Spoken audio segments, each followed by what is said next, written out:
ꯃꯌꯥꯝꯕꯨ ꯊꯣꯏꯕꯤ ꯀꯩꯁꯥꯝꯅ ꯇꯔꯥꯝꯅ ꯑꯣꯛꯆꯕꯒ ꯂꯣꯏꯅꯅ ꯈꯨꯔꯨꯝꯖꯔꯤ꯫ ꯉꯁꯤꯁꯨ ꯃꯍꯧꯁꯥꯒꯨꯝ ꯃꯌꯥꯝꯒꯤꯗꯃꯛꯇ ꯌꯥꯝꯅ ꯅꯨꯡꯉꯥꯏꯔꯕ ꯐꯨꯡꯒꯥ ꯋꯥꯔꯤ ꯑꯃ ꯄꯨꯗꯨꯅ ꯂꯥꯛꯆꯔꯤ꯫ ꯋꯥꯔꯤ ꯑꯁꯤꯕꯨ ꯊꯥꯕꯤꯔꯛꯄꯅ ꯗꯦꯔꯤꯛ ꯑꯣꯏꯅ ꯍꯧꯖꯤꯛ ꯃꯌꯥꯝ ꯄꯨꯟꯅ ꯋꯥꯔꯤ ꯑꯁꯤ ꯇꯥꯃꯤꯟꯅꯔꯁꯤ꯫ ꯃꯊꯥꯏ ꯊꯥꯏꯅ ꯈꯨꯜ ꯑꯃꯒꯤ ꯋꯥꯔꯤꯅꯤ꯫ ꯈꯨꯜ ꯑꯁꯤ ꯂꯩꯕ ꯃꯤ ꯑꯌꯥꯝꯕꯅ ꯃꯕꯨꯛ ꯐꯩ, ꯂꯩꯇ ꯂꯥꯏꯔ ꯇꯥꯊꯣꯛ ꯇꯥꯁꯤꯟ ꯇꯧꯗꯨꯅ ꯅꯣꯡꯃꯒꯤ ꯁꯨꯔꯒ ꯍꯤꯡꯖꯕ ꯃꯤꯑꯣꯏ ꯉꯥꯛꯇꯅꯤ꯫ ꯑꯗꯨꯕꯨ ꯈꯨꯜ ꯑꯁꯤꯒꯤ ꯁꯦꯟꯖꯥꯎ ꯄꯥꯏꯕ, ꯅꯨꯄꯤ ꯌꯥꯝꯅ ꯂꯣꯟꯕ ꯁꯥꯖꯧꯗꯤ ꯃꯕꯨꯛ ꯐꯠꯇꯕ, ꯃꯤꯅꯨꯡꯁꯤ ꯂꯩꯇꯕ ꯑꯃꯈꯛ ꯑꯣꯏꯔꯝꯃꯤ꯫ ꯅꯣꯡꯃ ꯑꯌꯨꯛ ꯑꯉꯟꯕ ꯑꯃꯗ ꯁꯥꯖꯧ ꯌꯥꯝꯅ ꯁꯥꯎꯅ ꯃꯆꯤꯟ ꯃꯧꯄꯥꯗ ꯂꯩꯖꯕ ꯌꯨꯝ ꯑꯗꯨ ꯂꯥꯛꯇꯨꯅ ꯈꯣꯟꯖꯥꯎ ꯊꯥꯗꯔꯛꯏ꯫ "ꯍꯩ, ꯌꯨꯝꯁꯤꯕꯨ ꯀꯅꯥ ꯀꯅꯥ ꯂꯩꯒꯦ? ꯃꯄꯥꯟꯗ ꯊꯣꯔꯛꯎ!" ꯃꯅꯤꯡꯗ ꯊꯕꯛ ꯇꯧꯗꯨꯅ ꯂꯩꯕꯅ ꯃꯄꯥꯟꯗ ꯀꯧꯔꯤꯕꯗꯨ ꯇꯥꯗꯕꯅ ꯀꯔꯤꯁꯨ ꯈꯨꯝꯂꯛꯇꯦ꯫ ꯁꯥꯖꯧꯅ, "ꯅꯅꯥꯁꯤꯡꯗꯨ ꯄꯪꯂꯕ꯭ꯔꯣ? ꯍꯥ? ꯀꯧꯔꯤꯕꯁꯤ ꯇꯥꯗ꯭ꯔꯥ? ꯂꯣꯠꯄꯅ ꯀꯥꯟꯅꯔꯣꯏꯅꯦ, ꯊꯨꯅ ꯊꯣꯔꯛꯎ, ꯅꯠꯇ꯭ꯔꯕꯗꯤ ꯉꯁꯤ ꯑꯐꯕ ꯑꯣꯏꯔꯣꯏ." ꯂꯣꯌꯨꯝꯕꯅ, "ꯏꯆꯦ, ꯃꯄꯥꯟꯗ ꯃꯤ ꯀꯧꯕꯗꯧ ꯇꯧꯏ, ꯀꯅꯥꯅꯣ ꯍꯥꯏꯕꯗꯣ ꯑꯃꯨꯛꯇ ꯌꯦꯡꯂꯨꯒꯦ." ꯂꯝꯖꯤꯡꯕꯤꯅ, "ꯍꯣꯏ ꯍꯣꯏ, ꯌꯦꯡꯂꯨꯔꯣ." ꯂꯣꯌꯨꯝꯕ ꯃꯅꯤꯡꯂꯣꯝꯗꯒꯤ ꯂꯥꯛꯇꯨꯅ ꯁꯨꯃꯥꯡꯗ ꯀꯧꯔꯤꯕꯗꯨ ꯀꯅꯥꯅꯣ ꯍꯥꯏꯗꯨꯅ ꯌꯦꯡꯏ꯫ ꯁꯥꯖꯧꯁꯨ ꯂꯣꯌꯨꯝꯕ ꯂꯥꯛꯄ ꯎꯕꯗ, "ꯍꯩ, ꯂꯣꯌꯨꯝꯕ, ꯅꯆꯦꯗꯤ?" "ꯏꯆꯦꯗꯤ ꯃꯅꯤꯡꯂꯣꯝꯗ ꯂꯩꯍꯧꯏ꯫ ꯗꯥꯗꯥ, ꯃꯥꯡꯒꯣꯟ ꯑꯁꯤꯗ ꯐꯝꯕꯤꯌꯨ." "ꯑꯩ ꯐꯝꯕ ꯂꯥꯛꯄ ꯅꯠꯇꯦ, ꯅꯆꯦꯗꯣ ꯊꯨꯅ ꯀꯧꯊꯣꯔꯛꯎ." "ꯍꯣꯏ, ꯀꯧꯔꯛꯀꯦ ꯗꯥꯗꯥ." ꯑꯁꯤ ꯍꯥꯏꯗꯨꯅ ꯃꯅꯤꯡꯗ ꯆꯦꯜꯂꯛꯇꯨꯅ ꯃꯆꯦꯕꯨ ꯀꯧꯔꯤ꯫ "ꯏꯆꯦ, ꯗꯥꯗꯥ ꯁꯥꯖꯧ ꯂꯥꯛꯍꯧꯏ, ꯏꯆꯦꯕꯨ ꯀꯧꯔꯨꯁꯣꯅ ꯍꯥꯏꯔꯛꯏ." ꯂꯝꯖꯤꯡꯕꯤ ꯃꯆꯤꯟꯗ ꯇꯞꯅ ꯁꯣꯜꯂꯤ꯫ "ꯃꯥꯒꯤ ꯏꯁꯧꯗꯨ ꯇꯧꯔꯒ ꯂꯥꯛꯄ ꯑꯣꯏꯔꯝꯒꯅꯤ. ꯑꯉꯥꯡꯁꯤꯅ ꯇꯥꯈ꯭ꯔꯒ ꯋꯥꯈꯜ ꯅꯨꯡꯉꯥꯏꯔꯣꯏ, ꯀꯩꯒꯤꯅꯣ ꯍꯪꯉꯛꯇꯣꯏꯅꯤ." ꯃꯧꯄꯥꯗ ꯑꯣꯟꯁꯤꯟꯗꯨꯅ, "ꯂꯣꯌꯨꯝꯕ, ꯏꯆꯦ ꯗꯥꯗꯥ ꯁꯥꯖꯧ ꯂꯥꯛꯑꯦ ꯍꯥꯏꯔꯤꯕꯗꯣ ꯑꯃꯨꯛꯇ ꯊꯣꯛꯂꯨꯈꯤꯒꯦ, ꯅꯪ ꯊꯕꯛꯁꯦ ꯇꯧꯔꯝꯃꯨꯀꯣ." ꯂꯣꯌꯨꯝꯕꯁꯨ ꯍꯣꯏ ꯍꯥꯏꯗꯨꯅ ꯂꯩꯍꯧꯔꯦ꯫ ꯂꯝꯖꯤꯡꯕꯤ ꯂꯥꯛꯇꯨꯅ, "ꯗꯥꯗꯥ, ꯑꯩꯒꯤ ꯁꯦꯟ ꯑꯗꯣ ꯄꯨꯊꯣꯔꯛꯎ, ꯉꯁꯤꯒ ꯄꯤꯔꯛꯇ꯭ꯔꯕꯗꯤ ꯅꯥꯇꯩ ꯀꯌꯥꯗꯤ ꯆꯥꯔꯣꯏ." "ꯗꯥꯗꯥ, ꯉꯥꯏꯕꯒꯤ ꯉꯥꯏꯕ, ꯃꯇꯝ ꯈꯖꯤꯛꯇꯪꯒ ꯉꯥꯏꯕꯤꯈꯣꯕ, ꯑꯩꯁꯦ ꯐꯔꯛ ꯑꯃ ꯑꯗꯨꯝ ꯇꯥꯗꯨꯅ ꯂꯩꯔꯕ." "ꯀꯔꯤꯅꯣ ꯏꯕꯦꯝꯃ, ꯀꯌꯥꯝꯗꯤ ꯀꯨꯏꯔꯦ ꯅꯪꯅ ꯋꯥ ꯑꯁꯤ ꯂꯩꯊꯣꯛꯂꯒ ꯂꯥꯛꯂꯤꯕꯁꯦ?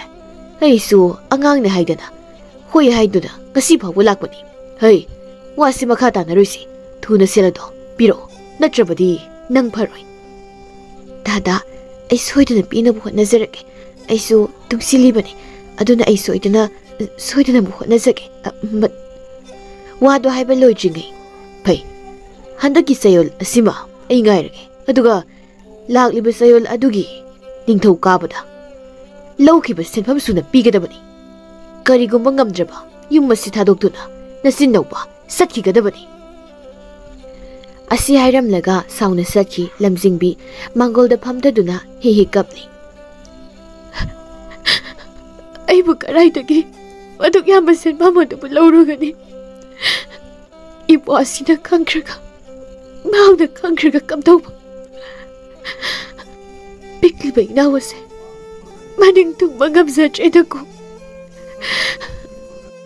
ꯆꯨꯝꯃꯤ, ꯂꯝꯖꯤꯡꯕꯤ ꯆꯍꯤ 24ꯃꯨꯛꯇ ꯉꯥꯏꯔꯤꯕ ꯂꯩꯁꯥꯕꯤ ꯑꯃꯅꯤ꯫ ꯃꯅꯥꯎꯅꯨꯄꯥꯒ ꯅꯧꯔꯣꯟ ꯂꯥꯎꯈꯤꯕꯅ ꯆꯍꯤ 7 ꯈꯦꯅꯩ, ꯑꯗꯨꯅ ꯃꯅꯥꯎꯅꯨꯄꯥꯕꯨ ꯑꯋꯥꯕꯁꯤ ꯈꯪꯍꯟꯕ ꯄꯥꯝꯗꯕꯅꯤ꯫ ꯁꯥꯖꯧꯒꯤ ꯁꯦꯟꯁꯨ ꯃꯃꯥꯅ ꯅꯥꯕꯗ ꯄꯨꯈꯤꯕ ꯁꯦꯟꯐꯝꯅꯤ꯫ ꯃꯃꯥ ꯂꯩꯈꯤꯗ꯭ꯔꯕ ꯆꯍꯤ 4 ꯍꯦꯜꯂꯛꯂ ꯐꯥꯎꯕ ꯁꯤꯡꯕ ꯉꯝꯗꯅ ꯂꯩꯔꯤ꯫ ꯃꯄꯥꯁꯨ ꯃꯃꯥꯅ ꯃꯅꯥꯎꯅꯨꯄꯥꯕꯨ ꯃꯤꯔꯣꯜꯂꯤꯉꯩ ꯆꯤꯡꯗ ꯊꯕꯛ ꯁꯨꯕ ꯆꯠꯄꯗ ꯂꯣꯛꯇ ꯇꯥꯗꯨꯅ ꯑꯗꯨꯃꯛ ꯂꯩꯈꯤꯗ꯭ꯔꯦ꯫ ꯑꯗꯨꯅ ꯌꯨꯝꯁꯤꯒꯤ ꯑꯍꯜ ꯂꯝꯖꯤꯡꯕꯤꯅ ꯑꯣꯏꯗꯨꯅ ꯄꯤꯛꯂꯤꯕ ꯃꯅꯥꯎꯕꯨ ꯆꯥꯎꯅꯕ ꯃꯥꯅ ꯍꯣꯠꯅꯔꯛꯄꯅꯤ꯫ ꯂꯥꯏꯔꯖꯔꯕꯁꯨ ꯃꯅꯥꯎꯕꯨ ꯆꯔꯥꯗꯤ ꯍꯦꯜꯂꯂꯣꯏ ꯈꯟꯅ ꯇꯨꯝꯕ ꯃꯆꯦꯠ ꯆꯥꯕ ꯃꯆꯦꯠ ꯇꯧꯅ ꯋꯥꯅ ꯃꯅꯥꯎ ꯑꯁꯤ ꯈꯟꯗꯨꯅ ꯂꯥꯛꯂꯤ꯫ ꯂꯣꯌꯨꯝꯕꯅ ꯃꯥꯡꯒꯣꯟꯗ ꯂꯥꯛꯄꯗ ꯃꯆꯦꯅ ꯀꯞꯇꯨꯅ ꯂꯩꯔꯝꯕꯗꯨ ꯊꯦꯡꯅꯩ ꯄꯥꯈꯠꯅ꯫ "ꯆꯦ, ꯀꯩꯗꯧꯔꯒꯦ?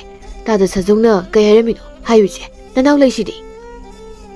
ꯂꯝꯖꯤꯡꯕꯤ ꯃꯄꯤ ꯑꯗꯨ ꯇꯩꯊꯣꯛꯇꯨꯅ ꯃꯅꯥꯎꯗ ꯌꯦꯡꯂꯒ ꯍꯥꯏꯔꯛꯏ꯫ "ꯂꯣꯌꯨꯝꯕ, ꯏꯆꯦ ꯀꯩꯁꯨ ꯇꯧꯗꯦ, ꯃꯤꯠꯇ ꯇꯤꯟ ꯑꯃ ꯄꯥꯏꯁꯤꯜꯂꯛꯄ, ꯑꯗꯨꯗ ꯃꯤꯠꯁꯦ ꯄꯥꯡꯕ ꯉꯝꯗ꯭ꯔꯦ, ꯊꯨꯞꯄꯤ." ꯂꯣꯌꯨꯝꯕꯗꯤ ꯀꯔꯤꯁꯨ ꯈꯪꯗꯕꯅ ꯃꯆꯦꯅ ꯍꯥꯏꯔꯤꯕ ꯋꯥꯗꯨꯗ ꯊꯥꯖꯗꯨꯅ, ꯏꯆꯦ, ꯑꯩ ꯌꯦꯡꯒꯦ ꯀꯥꯏꯅꯣ." ꯑꯁꯤ ꯍꯥꯏꯗꯨꯅ ꯃꯃꯤꯠꯀꯥꯗꯨ ꯐꯥꯛꯇꯨꯅ ꯌꯦꯡꯂꯤ꯫ ꯁꯣꯔꯒꯁꯨ ꯀꯥꯝꯕꯤꯔꯤ꯫ "ꯐꯔꯕꯣ ꯏꯆꯦ?" ꯐꯔꯦ, ꯂꯥꯛꯑꯣ, ꯆꯥꯛ ꯏꯁꯤꯡ ꯊꯣꯡꯂꯗꯨꯅꯅꯦ ꯉꯟꯅ ꯆꯥꯊꯣꯛꯑꯁꯤ ꯏꯆꯦ ꯊꯕꯛ ꯆꯠꯀꯗꯣꯏꯅꯤ ꯑꯁꯨꯝꯅ ꯂꯝꯖꯤꯡꯕꯤ ꯑꯃꯗꯤ ꯂꯣꯌꯨꯝꯕ ꯆꯥꯛꯈꯨꯝꯗ ꯆꯪꯉꯛꯇꯨꯅ ꯆꯥꯛ ꯏꯁꯤꯡ ꯁꯦꯝ ꯁꯥꯔꯤ ꯂꯣꯏꯔꯒ ꯃꯅꯥꯎ ꯅꯨꯄꯥꯒ ꯄꯨꯟꯅ ꯆꯥꯊꯣꯛꯏ ꯉꯥꯏꯍꯥꯛꯀꯤ ꯃꯇꯨꯡ ꯂꯝꯖꯤꯡꯕꯤꯅ 이제 쌀리고 로윤바 파자나 레이라모 레카이 거이런거누고 아두가네 사나기수 이제 할락라가 사놓고 호이지 lamjing mi pat tamna lai magi thabak are pama leiramde nga khra pharga yonba piruk hektuna yonba ingkholda thaba insang na pi yonba lei hektuna yonba natraga phisa duna yonba sini aibu ngasi bu nga kem phadoi sano as langsule hautre kaiguma nga phadradi leire karino amu hekta hekpa sataba yaroi hoida thoba malakjarani asum lakpana pat adu yoshile lukai du leiramba ahalamana haima lamjingbi nangbu nga phaba laklibro hoi khura chaka di sarak labro nangbo nanaw nupa di yorokjo khura chari loyumbadi yumda lehawi o phazaro lamjingbi su mafam saba ma yengduna lang thari adubu nga di iraklaklamde has aidi kamdawni tada sajongna marolama aidi kokse puba ngamtre ngakta yengkige yamna phadradi amamuk yenglurage pung khara uzengkhre lamjinbigi langda nga masa khara kharkha sauba manga mukka thuba hurami hoida masini yarni hayengdi ayu anganbado oina chalage madamse khaidok drabadi yaroi asi khalladuna pariba nga adu makhoi khulgi mani amada yonba laklami mani asina kaithel da nga yon matamda yahuna bahaiduna prap laklami ayuk sak tokpadagi thorakpaduna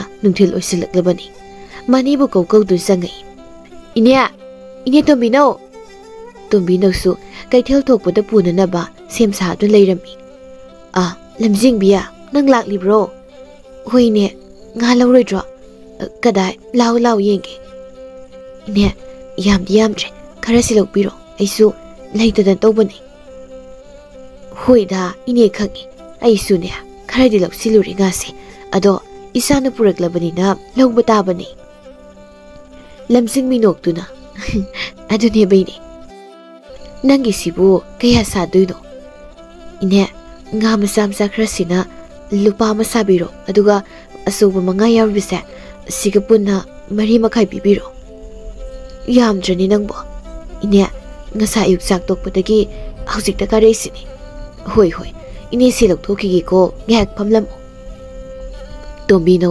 selok thokluraga lamjingbi da pirei lamjingbiya nangna nga yoninglabasune ine ganakta lao ko khara nganna hoine lamjingbi mayum yauraduna loyumba tabro isi hale che ngan halakjugegino aidi sanabasu jatre hayeng sanaro hayengdi chenya ngan tan halakani hoiche law jangasi ngaiko ise khongkhusa angta pukri da satuna hamluke langai ka se nangna maningda angda thamlo susi hoiche numidangi matamni lamjing mi sak thongli mukpana masegi manakta phamduna insang adu semli nangbu insang adu bu loirabro thongna ba tawrage hayengdine ngan hawga toini ngana tumsi che loire adu che nga thongba ongta sasiba lamjingbi mukpada dungai tana yengzai mathamoi da su pentaba pokli adubu momonoktuna karisu khandaba sana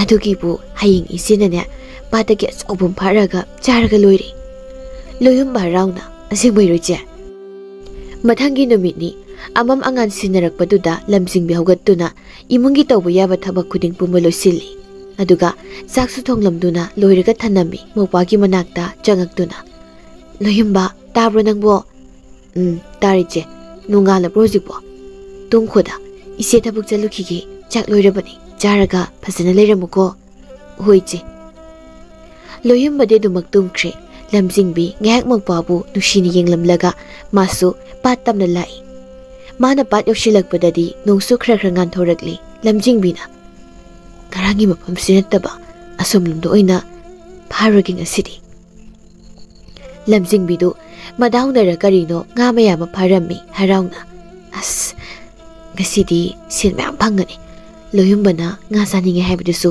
thongbirage aduga khara masu yaiduna ngaro oinaba lamjingbi patagi karaktuna mangol aduda nga khraga nga pharubagi mopot masaidu thanamlaga man oina kaithil laktuna nga du yoli na ama laktun hangle bema nangi nga sibu kaya birino karamo oiduino tu asile bangasi lupa ani ni adu biro aduga nga masasina kaya biriba nga masasidi masile ribasa punna lupa ama makai thokle o punek yomo lamsingbida tariba seladu piramduna satkri kaino gasidi silgase ahai baga adum pirami daw yariba kaidura aigise ngihaki matung nga loina sittuna mayum dhalei kaithel pambi khara na haina hawi lamsingbi se marai bang thokna thikraba pharabani sasat yonduna mayum dhali base manaw nupa du hona bada wazarabani lairabasu ipadabu puk hangaloi haidana honaribani nupi amana mo hairei mani cha lamsingbi se pokpadagi nungaiba khanglaktrabani nungaite aikoina sel paidana watabe mung oirabadi yingsinbi basiaba adu sunate do khangjeda nungaite haidana kaishu tawbudi ngamte nungsibani masin mo pasi somna lamjingbi su mayumde yarokli loyumbana ja halabo hoi hali nangbu chaka charabro ichingaini punazarasi lao chakto thiramo aine isamo libasa amte samthokige nungthildu mangonda phamduna seladu pari nahan kai tum silik liba selase lupa mapandi suri sisu chingsu leitrabani adugi khulsu potseisa handakti thadabani na khara palis da ngairabani ai nungthilga numidanga chakto lagana phi sarge numidang waramdana layolage aduga ngak sangbada ngolase amuk pochei tharage dada sajogi sildubu karam kan sudu tawrisibo amuk aina ki matamdi yoshilakpana halani lamjingbi ayu anganbada nga phaba aduga maneda yonba natraga kaithel chatu yoluba aduga nungthilda ingkhol koiba phi saba tawduna amuk numidang wairamdana chingina pomna satpa leising hektuna kaithel yonba aduga numidang dasu phi saba tawrami nga di phabasu yawi phadabasu yawrami phisu sabada matam kuina sanglami thabak wana subuna hena phi sabasu ngamdi layolibudu mangaire khara sitpa hairagadi adubu leidagidi seladu mapum sagat pangamlamdi chayol amadi hausingkri hayengni sajoga haina khiba matam madu lamjingbi paisadu sujibana mathoyadu wazarami loyumba ichele helukhige sanarubagi nasado napibado chaitharuso numidang dajingaida ko hoiche ado thengkanu ko ai thana lebudu taleba thengoida lamjingbi chingya do tamna laklami hauriba leising adu heklaga kaithelda pudaklami leising du anamana sitkhrabasu kharamani sitlamde adubu thengzilakpana halakpada cheng thum hawai ngari awatpa leiriba kharadu leirei mayumda yawraduna imungde sangai loyumbana ja ngasidi kyam silake khara yole si chakhumla thamnu susemuta lamjingbi magi phamungda phamthaduna seladu pari lupa kundi surami as bidu besilasigi tangkai phawba yawba ngamde hapta sida lupa kun phawba tanba ngamde asukwana waba khangdana tawribase masisu hana lupa mari tumsilambaduna khara kanaribani kamdawni hayengside ja kadorage kashu tawdeda lao chak thonglurasi mathangi numitni lamjingbi handagi hena ayuk ngana hagolladuna pata lai pata ayuk mamlingaidagi lakpaduna nungsa sadorokla matamdu phawba nga kharadagi hena pharamde kanare haiduna kaithelda kharadu yonduna mayumda lai sajogdu makhogi sumangda leplaga leirami konthonglomdagi lamjingmina sangakpadu ubada hey kadaino ai seldu puthoro dada seldu suba ngamche sajo sauna khol hau naire kari chayol amagi matam su thariba aduga seladu sudre hariba sibu ai bu sichibro ha nati ai bu sichibraiba ai na kana leitrabane khanduna yengduna ngasi bawu lakpasida nang ai bu sitrene दादा अदुमना खनबमता लेती करिगी खंदनी हा करिगी खंदनी करीदा खंदबगिनो थुना बुथुरो नत्रबदी yum मसिदा तखोय लेबे यारोय ai ngamnam dam singlaki tada imai pana thambiremba impham asimadi kaihan bigan sazo karemna noktuna na pana mana thambiremane ba hey na pa dusu lokta ta du sikhreda na ma dusu leina paktana leina layong khangdabana nabadagi aigona khuiramduna seladu lokhiwa natro na ma layeng bangamdana adusu sikre nang na hujik phawa singma ngamjine ha masida yam makha tanabana kanaroi thuna aigi sel piro mapana launabadu tabada loyumbasu thorei lamjing bisauna dada wagi wa adum sumna ngangbiyo aisu singloi habadi natedana aigi imai pawu pandona ngangbagi mathausu tade masinga khumlakpaduda sajau hena saraktuna lamja saramasa hongai lojat khangdaba thagolo leitaba masani nangse takpi tabina bleitrabadina ahanda karamba kon sisinagani haiba nang khangtre phai adu oirabdi selsu piba ngamlaroidabadina yumbase aine lauragani ngasidagi yummasi thadoktuna nakoi sakkigadabani hera sajau aingoda usittaba sardana angang pitawa nangnasu aingoda singnabasai sajau kanano haibdo khanganba taridana lamjingbi asawu pumba phathajaduna sajaugi makhung paiduna haijari dada adum nani tawbigadu ichiliupagi sangjapam adai kaida sulaite ai angama pikacharake adum na tawbigadu dada adum nani tawbigadu asukui besai sida piba ngamjabaduna karamba kana piba ngamgadoribuno dada ingola sidari lobikhidu ai ngamdaba pizarake nupida sopa sajo wakhalama laklami magi nupi nipa leirami adubu magadi amata leiminaramde tokai na loina lamlamna thamduna lehali mana selfie duna saba thakpa amadi mana sassatuna magi phatraba wakhalon aduna nupi kayabu kaishu leitana ui selpai haiduna tawningbada tawi kya jangana hatpasi magi mathau amani lamjing bido onsinduna adudi ai nogoda wafam kra haigani madu nangni yaraba nangi selase kokpigani yadraba yummasi thadoktu satkadabani ngasaidagi taroi mataw adu loyumbana tingak yengdu leirami masigi manakta sangsinduna je kadarogi kapido kaigino tada sajawna aikhoibu yumsi thado haisiba je ima pabana thanamai khose thadoise lamjingbi mokpana hairaklibudu tabada hena mathamoi sokli lamjingbi aina haibse nang kari khali hairo kai wapamno tada sajo yam usitana karemna ba magal loina naire silado ngasi biba natragana yumasi thadoktuna ngasi maksatba natraga aigi aron madu pi oiduna nang leiba taba lamjingbi sauna kaino tadana haibiribisiba aisina sagumani aduk saukhato waka tukoche oh phare adu oiradi yummasi solo lambu tabani asi hairaga mangola du kakhatke tawi loyumbana je akoyumse solo nduro akoy kada leidunu je akoy kai leidunu abda khamoi je kaigino tadana saurisibo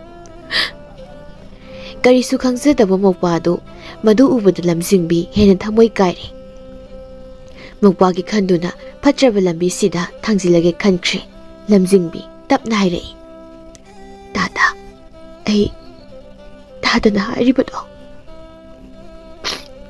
ayarage dada solonge tarama sajo yamna karemnaba minok amaga loinana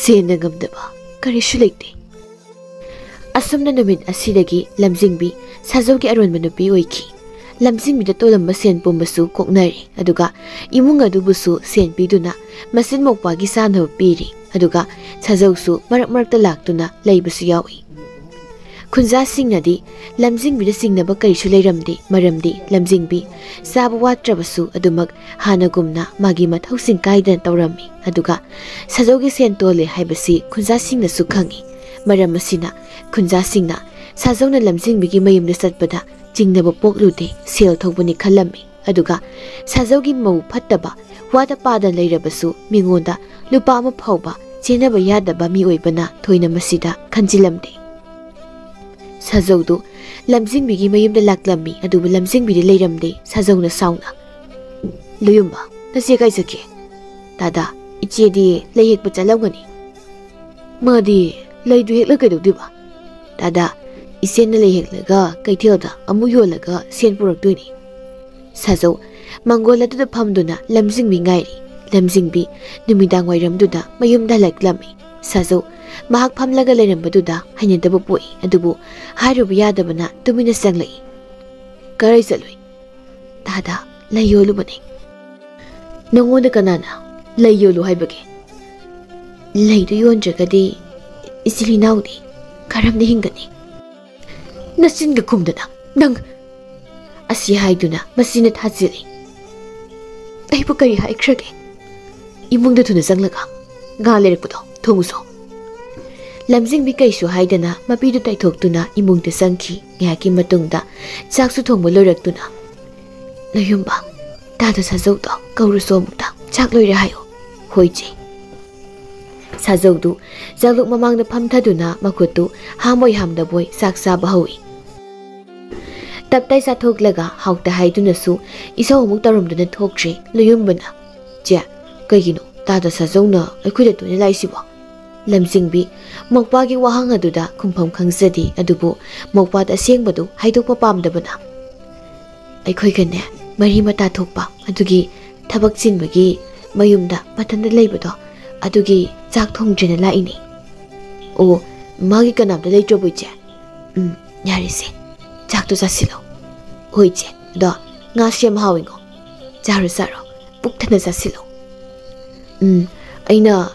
ꯑꯩꯗꯤ ꯑꯗꯨꯝ ꯃꯌꯥꯝ ꯆꯥꯔꯦ ꯏꯆꯦ ꯄꯨꯛ ꯊꯜꯂꯦꯗ two ꯄꯨꯛꯁꯤ ꯇꯣꯡꯉꯤ ꯂꯝꯖꯤꯡꯕꯤ ꯅꯣꯛꯇꯨꯅ ꯆꯥꯁꯤꯜꯂꯣ ꯑꯣ ꯏꯆꯦ ꯐꯔꯦ ꯈꯨꯠ ꯍꯥꯝꯗꯣꯔꯣ ꯏꯆꯦ ꯂꯣꯏꯁꯤꯟꯕꯤꯔꯒꯦ ꯑꯁꯨꯝꯅ ꯃꯇꯝ ꯈꯔꯁꯨ ꯍꯧꯖꯤꯟꯈ꯭ꯔꯦ ꯅꯣꯡꯃ ꯏꯈꯪ ꯈꯪꯍꯧꯗꯅ ꯃꯥꯅ ꯂꯩ ꯌꯣꯜꯂꯨꯔꯒ ꯀꯩꯊꯦꯜꯗꯒꯤ ꯍꯜꯂꯛꯄꯗ ꯂꯝꯕꯤꯗ ꯄꯥꯎ ꯑꯃ ꯇꯥꯔꯛꯏ ꯑꯍꯜ ꯈꯔ ꯑꯣꯟꯁꯤꯟꯅꯗꯨꯅ ꯋꯥꯔꯤ ꯁꯥꯕꯗꯨꯗ ꯆꯪꯁꯤꯟꯗꯨꯅ ꯂꯝꯖꯤꯡꯕꯤꯅ ꯅꯦ ꯀꯩꯗꯧꯔꯒꯦ ꯂꯝꯖꯤꯡꯕꯤ ꯑꯩꯈꯣꯏ ꯈꯨꯜꯒꯤ ꯁꯦꯟꯖꯥꯎ ꯄꯥꯏꯕ ꯁꯥꯖꯧꯗꯣ ꯉꯔꯥꯡ ꯅꯨꯃꯤꯗꯥꯡ ꯋꯥꯏꯔꯝꯗꯒꯤ ꯍꯟꯖꯤꯜꯂꯛꯇ꯭ꯔꯦꯗꯅ ꯇꯧꯅ ꯃꯥꯜꯂꯦ ꯑꯗꯨꯒꯗꯤ ꯉꯁꯥꯏ ꯑꯌꯨꯛꯇꯣ ꯊꯤꯅꯕꯗ ꯐꯪꯗ꯭ꯔ ꯃꯥꯜꯂꯦ ꯑꯗꯨꯒꯗꯤꯅꯦ ꯃꯅꯤꯡꯂꯣꯝꯒꯤ ꯄꯨꯈ꯭ꯔꯤꯗꯨꯗ ꯇꯥꯔꯒ ꯂꯩꯔꯝꯃꯦ ꯍꯥꯏꯅꯦ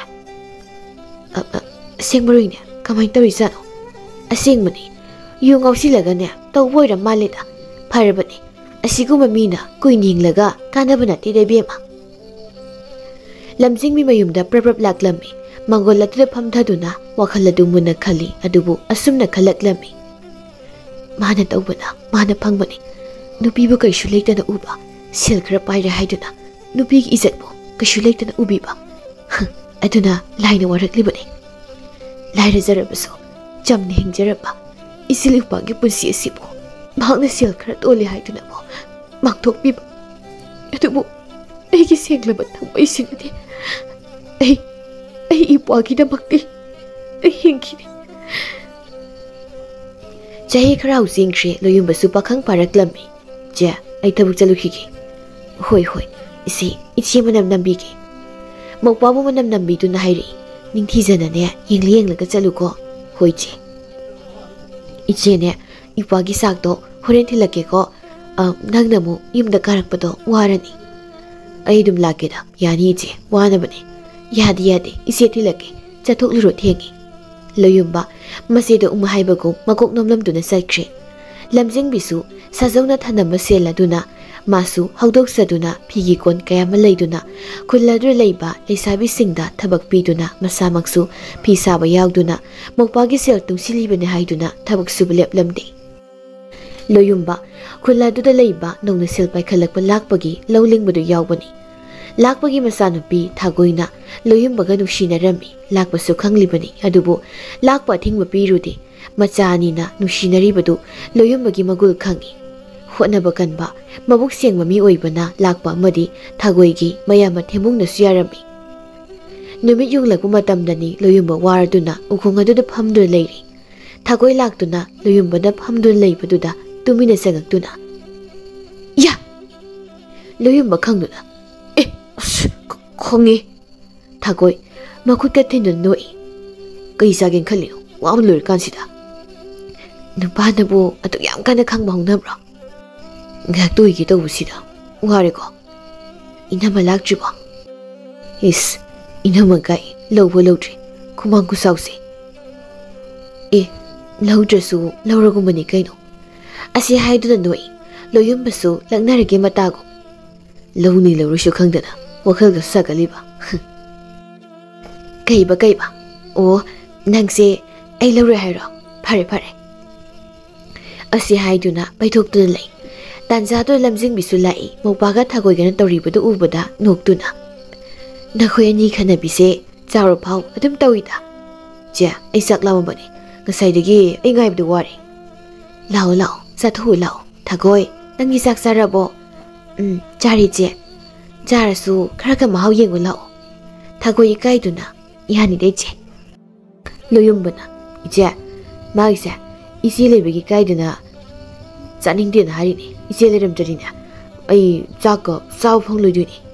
Thagoi sauna kariya aibu yam laubaga tahaline masi haiduna masamna lamduna phoigi tawi lamjing bidi noktuna yengli.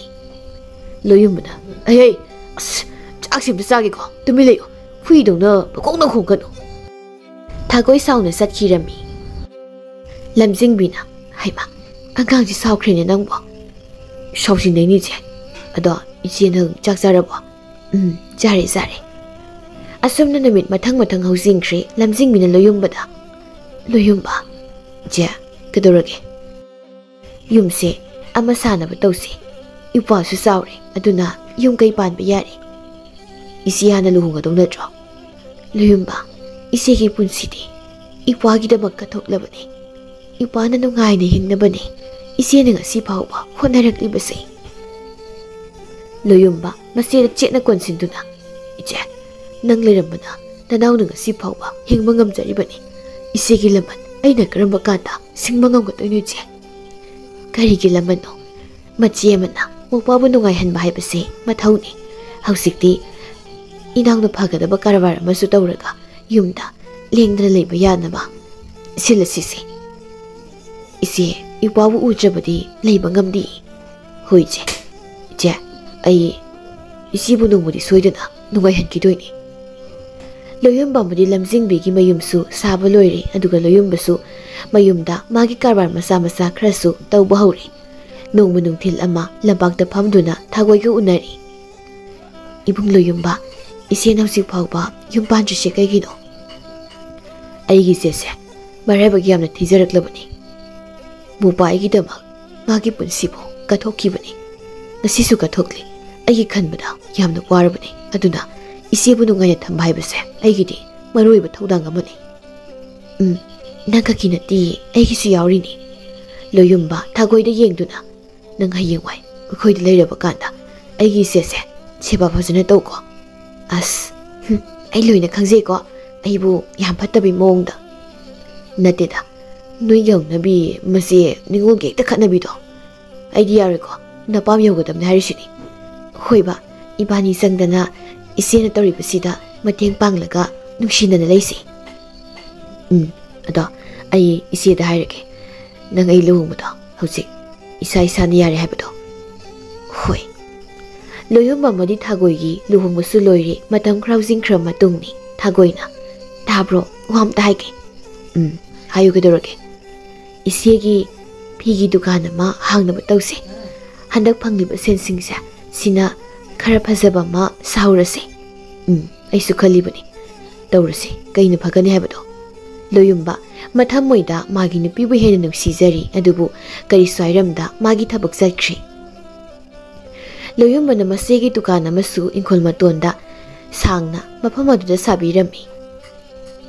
Loyumba arembada paisa yam chalhalle nangi kari kainu semnaba tungsilune nangbo ije isira nokpagi damak tobiri mayam sina yam helida masidi nate aina tansili besel kudi ijebu nungaina thamnabane ije madi thagoi takhoina nuksina leibase masina nokpagi thamoi penjare ije nangumbidi mapok khuding daso isi oina tabak phangjage ko thagoina nama nasana soikiba yarabasu aibu saibiyo asoiba pumba semdokpiyo nokpaga igabu punsi supana konbiduna nungsina leminasiko lamjingbi mapidu taithoktuna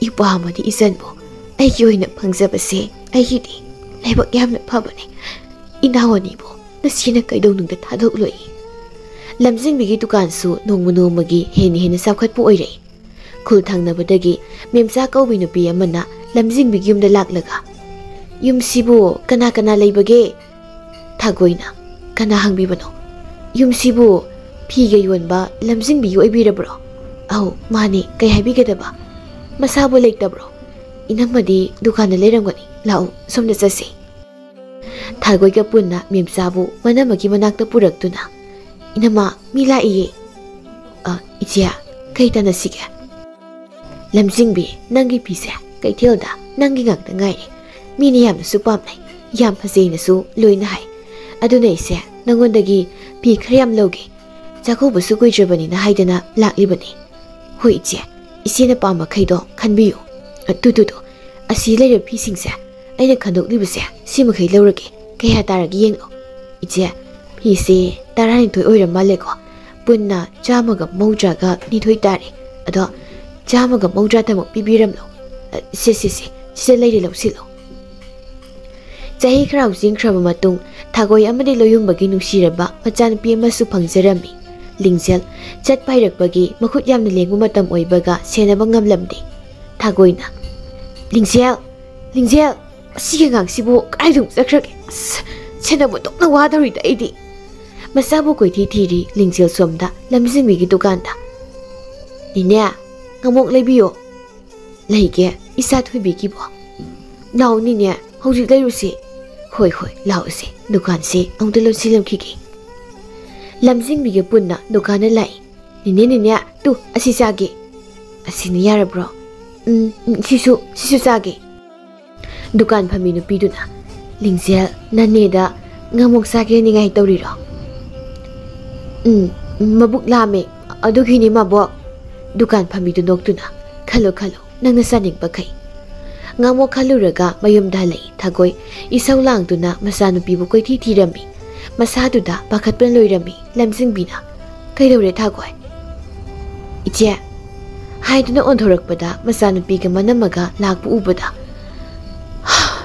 masiga ngangse kai chaluge masibo aina somda pakhatpana ngasai dei thiriba lamjingbi noktuna isa thoibiya nangbu ma dhairamtro nine hairamni lamjingbina yarisi kaisu khangjadan tawribani nangbu sak loikrabro loire nama loyumbadi thagoina saithabu sakhibani halani inama sakpuna sanaba tawrasi hoinama ai thiurage makhoi punna sakhumna phamduna chak saminari lamjingbina loyumba isedi leita laira singda angamba khara ta oirabasu bijabi thak tawu pami angamba katuna makhoibu pungning pelal pami nangna kari khaliba loyumbana iche yamna phawa phamni isina pamlibudo thagoi nangdi kari khale inama aisu sina phani khale inamoina khanbado adum tawse phare adubu loyumba thagoi nakhoi ani isina lekhidaba thoklabasu miyamgi seba adubak tawro ko awa ana tarab singbo sel paire lanthum leire haiduna makhoi bu hantana khak yengano hele haina satliba mi ado dongmadi mangondagi henba ma soida lakani aduna ngamliba makhai awa ana tarab singidama kathok patamo aduga isa thoibiso nakhoi anina madik saba minungsi leiba misakama ohelo ko lamjingbi loyumba thagoi makhoi leita lare singbu mating pangduna awaba taraba kayabu khajikta oirabasu kokhan birami ꯃꯤꯌꯥꯝꯅꯁꯨ ꯍꯦꯟꯅ ꯌꯥꯕ ꯏꯃꯨꯡ ꯑꯣꯏꯔꯝꯃꯤ꯫ ꯃꯈꯣꯏ ꯃꯔꯤ ꯌꯥꯝ ꯅꯨꯡꯁꯤꯅꯅ ꯄꯨꯟꯁꯤ ꯂꯦꯟꯈꯤꯔꯝꯃꯤ꯫